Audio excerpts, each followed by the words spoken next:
عارف وضعية النوم دي او كده؟ الوضعية دي بنسميها تيركس ارم، دراع الديناصور اللي عامل دراعه كده دايما ده.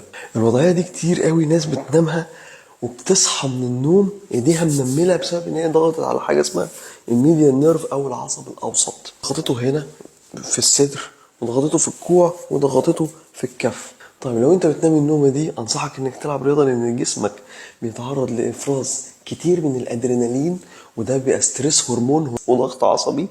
فانصحك ان انت تبعد عن الضغط العصبي وتلعب رياضه اكتر. وهقول لك ازاي دلوقتي تعمل تمرينتين عشان تفك بيها التنميل اللي بيجي لك في كف ايدك. التمرينه الاولانيه ان انت عايز تفك العصب من عند الصدر هنا، انك نايم ضغطه كده، تروح حاطط كده هنا، تروح فاتح، تحس باطاله كبيره في عضله الصدر هنا، وتثبت كده 30 ثانيه، كرر 3 مرات.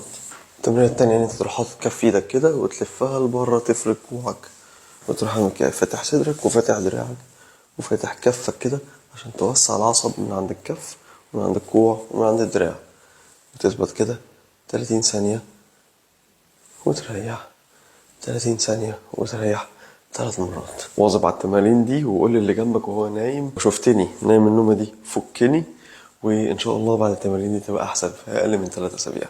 هذا والله أعلم.